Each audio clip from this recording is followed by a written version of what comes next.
Et donc salut à tous les amis, c'est Gigi, on se retrouve pour une nouvelle vidéo, une nouvelle review d'Arc 5, le numéro 82, il me semble que c'est ça, ça doit être le 82.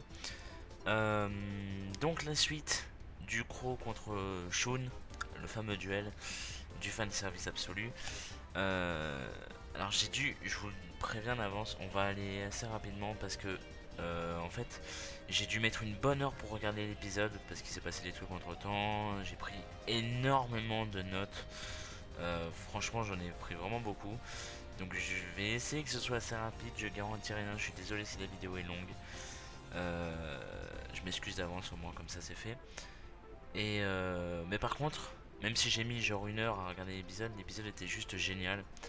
Donc voilà. Donc on va commencer direct. Donc c'est au tour de Crow. Hein. La dernière fois on s'était laissé, Crow n'avait plus rien, etc. Donc c'était au tour de Crow. Il n'a effectivement plus rien sur le terrain. Donc il pioche, hein, évidemment vu que c'est son tour. Et vu qu'il ne possède plus de monstres, il invoque spécialement l'aile noire Gufu. C'est comme ça son nom japonais. Euh, qui est un monstre en fait de niveau 5 qui peut être invoqué spécialement quand il n'a plus de monstre, hein, justement. Et lorsqu'il est invoqué spécialement, il invoque 2 jetons Gufu sur le terrain. Donc c'est plutôt pas mal. Gufu qui est bien évidemment un synthoniseur, donc il synchronise le Gufu avec les 2 jetons. Tout ça, ça fait un joli niveau 7 il me semble. Mais la particularité de Gufu, donc sa faculté spéciale, c'est que comment expliquer, c'est qu'en fait il fait une synchronisation depuis le cimetière. Vous vous souvenez dans la preview, je vous avais dit que la preview de cet épisode justement dans la review dernière, dans la dernière review pardon, c'était, enfin Crow nous disait une invocation synchro depuis le cimetière. Et bien justement c'est ça l'effet, c'est qu'en fait la synchronisation se fait depuis le cimetière, c'est-à-dire il ramène un monstre synchro depuis le cimetière en fait. Et il appelle cela une fantôme Shinklo. Donc voilà, c'est pas une invocation synchro, c'est un fantôme synchro. En gros, voilà. Donc il ramène Raikiri qui avait été détruit dans le tour précédent, il me semble. Donc il ramène Raikiri et Raikiri va souvent être là, je vous préviens.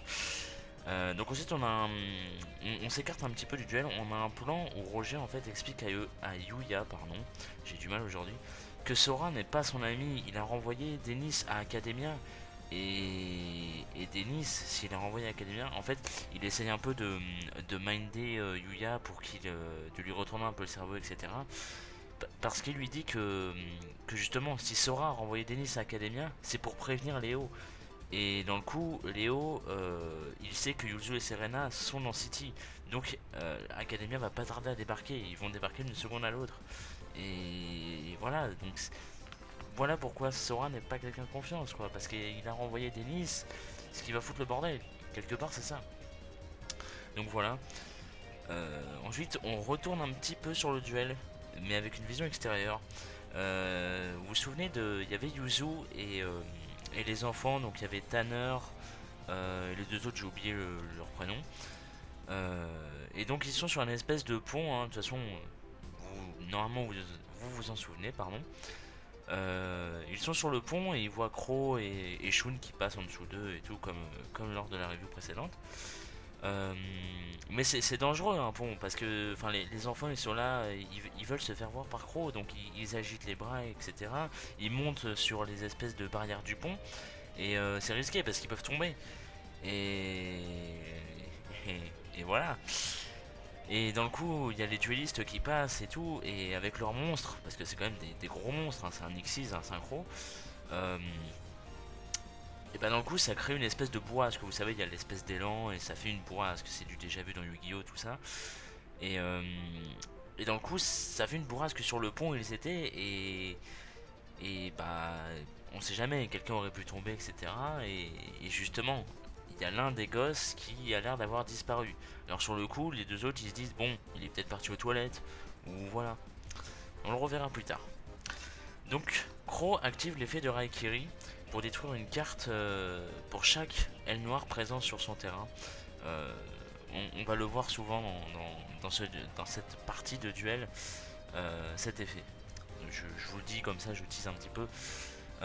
Mais Shun réplique en disant que le duel est terminé, qu'il faut arrêter le duel. Et Crow ne sait pas pourquoi est-ce que Shun sort ça, et il ne comprend pas, donc bah, il s'en fout, il continue quoi.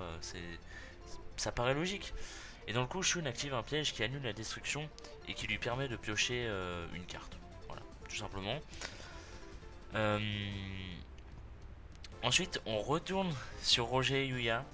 Voilà, donc on a Roger qui demande à Yuya de coopérer, pardon, et de lui livrer Yuzu et Serena en disant que Academia ne se douterait pas que c'est lui qui les cache. Donc en gros, donne-moi les filles, elles seront safe un petit peu quoi. Donc mais forcément Yuya il fait pas confiance, donc non, non, clairement non. Donc voilà. Mais j'ai quand même tenu à le marquer pour parce que c'était assez sympa cette espèce de Roger qui essaye de faire des mind games, etc. Je trouve ça assez comique. Enfin bref, on retourne dans le duel. Et donc on a Crow qui active une carte magique d'équipement. Alors j'ai pas noté le nom, hein, je suis désolé, le nom était très long en plus. Mais il a noté une carte, enfin il a activé pardon, une carte magique d'équipement. Donc il équipe Harakiri qui est son seul monstre. Et ça lui donne 400 points d'attaque. Donc il passe à 3000. Voilà, jusqu'à là, bah, tout est normal. Et donc Shun lui redemande de s'arrêter, encore une fois.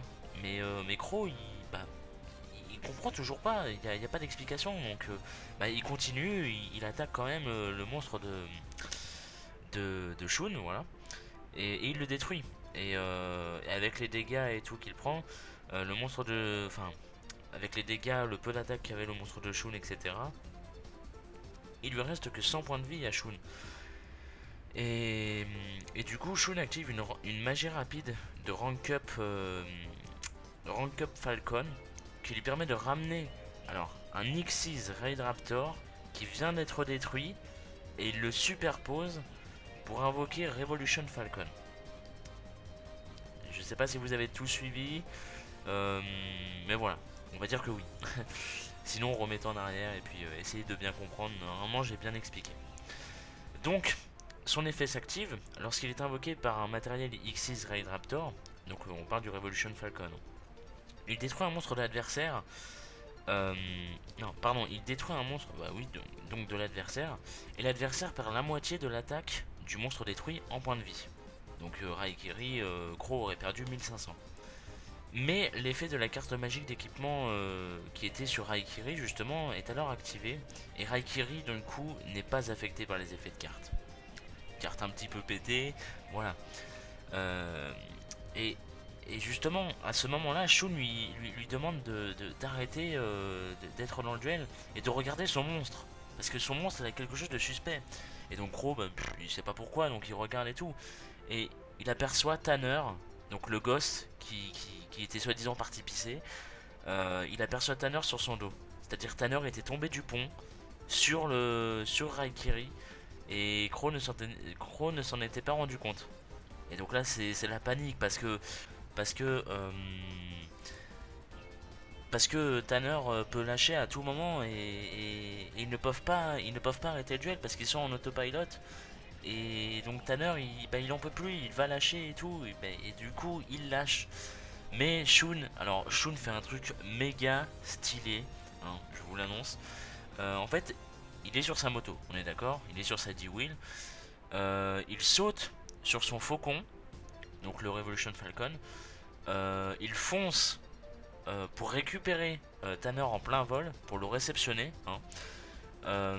Ensuite, il le ramène auprès des autres sur le pont. Et ensuite, il fait une espèce de figure avec son Xyz. Et paf, il ressaute sur sa D-Wheel. Je sais pas si vous imaginez un peu le truc. Je pense que je vous mettrai les images. Mais c'était totalement stylé. Il faut que vous le sachiez, c'était totalement stylé. Et voilà. Donc sur le coup, Crow, bah, il se sent con de ne pas avoir remarqué, etc. Donc bah, tout ce qu'il peut faire, c'est le remercier, c'est ce qu'il fait. Donc Crow, il le remercie. Et Shun fait pareil. Ce qui étonne Crow, et même nous aussi d'ailleurs. Euh, mais il le remercie parce que cela lui a rappelé pourquoi il se bat, la vraie raison, à savoir battre Academia pour protéger les enfants de Arslan. Arslan, c'est la dimension X6, pour ceux qui se demanderaient. Euh, et du coup, j'ai beaucoup aimé ce passage parce qu'on s'aperçoit en fait qu'ils sont très similaires les deux. Ils sont vraiment. En fait, Shun, c'est le croc de Arslan en fait. Et enfin, ça se voit clairement en fait à ce passage-là. Parce qu'ils ont chacun une raison de se battre. Donc, Crow, il a les tops. Shun a Academia. Et c'est pour protéger les enfants de leur ville respective en fait. Et enfin, c'est. Peut-être que certains d'entre vous ont trouvé ça con, mais je trouve que à ce passage-là, on se rend bien compte à quel point ils sont similaires les deux. Et c'est limite bluffant à quel point en fait. Parce que moi je m'y attendais pas du tout. Et bah ouais, en fait ils sont vachement pareils en fait. Et du coup, Crow termine son tour. Et les deux font un espèce de check. Ils se cognent le poing en guise d'amitié. Vous verrez via l'image et tout. C'est assez stylé quand même. Donc c'est au tour de Shun qui active une énième carte de rank up. Hein. Il a que ça. Ses 40 cartes de son deck, c'est des rank up. Et il fait évoluer Revolution Falcon en satellite Cannon Falcon. Pour ceux qui se souviennent pas, c'est le X6 trop badass qui avait terrassé Denis lors du Arc 75. Voilà. Euh, pour ceux qui s'en souviennent pas. Et donc, Shun se débarrasse alors d'une autre rank up de sa main. Parce qu'en fait, le Satellite Cannon Falcon, il a le même nombre de points d'attaque que Raikiri.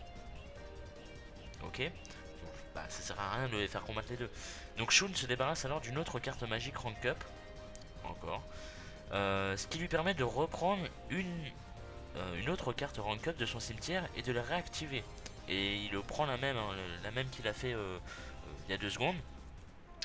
Et, euh, et dans le coup, il fait réévoluer le satellite Cannon Falcon en Ultimate Falcon, le fameux monstre du titre, hein, qui est de rang 10 et qui a 3500 en attaque. Voilà, pour dire j'ai 500 points de plus que toi, voilà. Et dans le coup, il active sa faculté spéciale. En se débarrassant d'un matériel Elixir, il annule l'effet de toutes les cartes sur le terrain adverse. Et il fait perdre 1000 points d'attaque au monstre de adverse. C'est-à-dire que Raikiri, il passe donc à 1600. Parce qu'en fait, il était à 3000, mais ça annule l'effet de la carte magique d'équipement. Donc il repère les 400 en fait. Donc il repasse à son attaque d'origine qui est de 1600. Plus les 1000, bah, il passe à 1600. Voilà. Et donc Shun attaque et il détruit Raikiri. Qui du coup retourne dans l'extra deck. Il retourne dans l'extra deck grâce à l'effet de Gufu, le synchro le synthoniseur du premier tour. Euh, et donc voilà, il retourne dans l'extra deck. Et à la fin du tour, vu que Ultimate Falcon a été rank up par un Raid Raptor, Shun doit baisser l'attaque. Enfin, Shun, oui, en gros, il doit baisser l'attaque des monstres de Crow de 1000 points. Mais vu que Crow n'a plus de monstre, et bien Crow est censé perdre 1000 points de vie. Petite précision, il ne lui en reste que 800. C'est-à-dire qu'il perd le duel normalement. Mais, Crow a tout prévu, car c'est un génie. Mais l'effet de la carte magique d'équipement détruite, donc la carte qui était équipée à Raikiri, hein, elle s'active et permet à Crow de ramener Orochi de son cimetière, qui est un petit, pour ceux qui ne savent pas, Orochi c'est un petit synthoniseur de niveau 1 je crois, qui a quelque chose comme 400 d'attaque, un truc comme ça. Et dans le coup, bah, au lieu de perdre des points de vie, c'est Orochi qui perd les 1000 points d'attaque. Voilà. Et Crow n'a plus rien sur le terrain, ni dans sa main, excepté Orochi, qui a 0 point d'attaque. Donc il est au fond du gouffre. Et voilà. Donc c'est à son tour, c'est à son tour. Et, et là, il y a quelque chose qui m'a fait ultra plaisir. Alors, je me souviens plus si on l'avait vu lors d'un précédent duel de Crow dans Arc 5, mais j'ai pas le souvenir. Et en fait, c'est au tour de Crow et il pioche Bora la lance. Bora la lance qui est un monstre emblématique des ailes noires. Et quand je l'ai vu, j'ai juste fanboyé parce que j'adore Bora. C'est un monstre vraiment emblématique pour moi et surtout pour Crow et de les voir réunis comme ça. Alors, je sais plus s'il avait déjà invoqué en fait Bora dans Arc 5. C'est ça qui en fait qui m'étonne parce que il me semble que oui, mais j'en suis vraiment pas sûr. Enfin bref, c'est un détail. Enfin, j'ai beaucoup aimé qu'il pioche Bora parce que c'est quand même Bora. Et donc dans le coup, il l'invoque spécialement via son effet d'aile noire. Hein. Et il les synchronise avec Orochi pour invoquer Soaya. Enfin, un autre Soaya parce qu'il me semble qu'il y avait des Soaya dans le dans l'épisode d'avant, mais ce n'est pas le même. Et donc il les synchronise avec Orochi pour former un niveau 5, donc un autre Soaya, qui lui, lorsqu'il est invoqué par synchronisation, il permet d'invoquer spécialement un aile noir assaut depuis le cimetière. Donc Crow ramène donc Sayo, parce que Raikiri est dans l'extra deck, on le rappelle. Et Soaya, du coup, est traité comme un monstre synthoniseur. Et du coup, il synchronise Soaya avec Sayo. Ça fait niveau 5, niveau 2, niveau 7. Il ramène encore une fois Raikiri. Voilà. Et donc il active encore une fois son effet de détruire les cartes pour chaque aile noire sur le terrain, donc évidemment avec Raikiri. Sauf que Ultimate Falcon ne peut pas être détruit par des effets de cartes. Évidemment, faut bien que le truc soit un peu pété quand même. Du coup, Crow active l'effet de Soaya depuis le cimetière. Il avait un plan Crow, il s'en doutait en fait. Donc il active l'effet de Soaya depuis le cimetière, qui est de bannir un monstre autre que Soaya ou que Raikiri, mais qui bannit un monstre sur son cimetière, et il peut ramener Soaya. D'accord. Et donc du coup, Raikiri est considéré comme un synthoniseur par l'invocation synchro qui a été faite. Et donc il synchronise Raikiri et Soaya pour former Onimalu, qui est un synchro de niveau 12 qui a 3000 points d'attaque. C'est le synchro aile noire de niveau 12, on n'en avait jamais vu. Et c'est waouh, c'est chaud, c'est chaud. Mais c'est génial parce que les ailes noires ont un monstre de niveau 12 et c'est con, mais c'est génial. Et voilà. Donc là, il y a Ultimate Falcon contre Onimalu. C'est clairement c'est les deux plus puissants monstres hein, donc de chaque de chaque deck pardon. Et donc Crow attaque, ce qui active l'effet de Onimalu, qui gagne 1000 points d'attaque pour chaque invocation synchro effectuée durant ce tour. Il y en a eu 3. Donc il passe à 6000 points d'attaque. Voilà, contre les 3500 du monstre de Shun. Et Shun, on lui rappelle qu'il lui restait 100 points de vie. Hein. J'ai oublié de le dire en début de review, excusez-moi. Mais Shun, il lui restait 100 points de vie. Après l'attaque de Raikiri sur Revolution Falcon, je crois. Et donc Crow attaque, il réussit et il gagne le duel. Et oui, il n'y a pas d'action card. Il n'y a pas d'action card. Et voilà. Et Crow a gagné. Et bon sang, je ne m'y attendais pas. Je ne m'y attendais pas, les amis. Parce que, je sais pas, Shun fait partie des Lancers, etc. Et Crow, c'est juste pour un nostalgique, il est de retour avec Jack. Et dans le coup, je me suis dit, bon bah non, forcément, ils vont laisser gagner Shun, quoi. Et bah non. Et bah non, c'est Crow qui gagne. Et ça, c'est génial. Parce que ça veut peut-être dire un Crow vs Hugo. Parce que bon, il y a Hugo contre Serena. Pour être franc, personne ne voit Serena gagner, c'est terrible. Mais c'est parce que c'est Hugo, sinon Serena elle gagnerait parce qu'elle est géniale. Mais c'est Hugo, donc voilà. et, et du coup, moi, ça me laisse espérer un Crow contre Hugo qui est juste mon personnage préféré Darkfire contre mon personnage préféré de 5D. Ce serait juste énormissime comme duel. Donc voilà. Puis surtout, ça serait marrant comme duel, putain, ça serait. Ils doivent le faire, ils doivent le faire. Enfin bref. Et donc, Crow, vu qu'il a gagné le duel, il fait un retour triomphant dans l'arène. Tout le monde l'acclame, absolument tout le monde. Et du coup, il va voir Shun, qui était déjà prêt, hein, il était parti de sa moto, tout ça. Il le regardait en souriant, tout ça. Et il va voir Shun et il lui dit que désormais, c'est l'un des leurs. Donc en gros, il fait partie des Commons, c'est sa famille, tout ça. Ils sont bons potes et tout. Et du coup, ils se font un espèce de check lointain, c'est-à-dire ils se montrent chacun leur point, comme tout à l'heure, mais en souriant.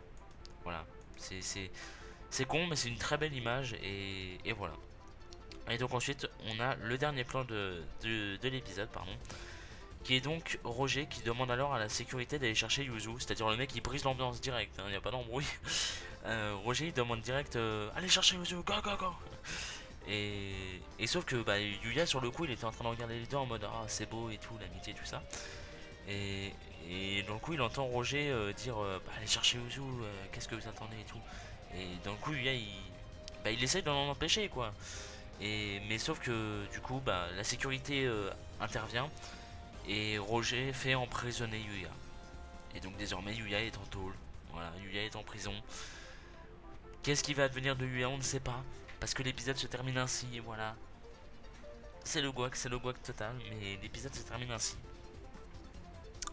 Et du coup après il y a l'ending hein, évidemment. Et donc la preview.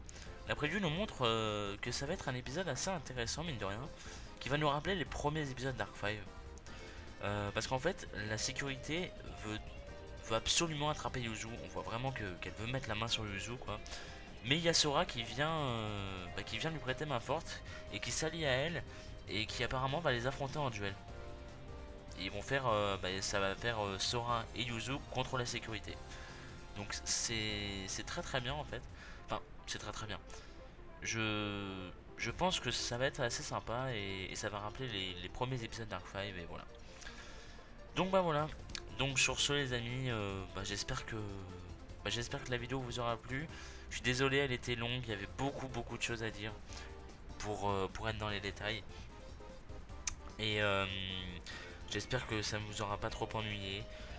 Et puis merci à vous d'avoir regardé la vidéo. Rendez-vous bientôt pour une prochaine vidéo. Alors je ne vais pas m'avancer parce que il est possible qu'il y ait un guac. Euh, il est possible qu'il y ait un guac. Bon, peut-être, je l'annonce, mais c'est vraiment pas garanti. Peut-être que samedi il y aura une vidéo sur la chaîne. C'est pas garanti. C'est pas garanti, mais peut-être. Sinon, normalement, ça sera le samedi de la semaine d'après. Voilà. Vous êtes prévenus. Voilà. Donc, merci à vous d'avoir regardé la vidéo. Donc, dites ce que vous pensez de l'épisode, tout ça dans les commentaires, comme d'habitude. Et puis, moi, je vous retrouve la semaine prochaine, si ce n'est pas samedi. Je vous retrouve la semaine prochaine pour l'épisode 83 d'Arc 5. Et du coup, voilà. Donc, des bisous.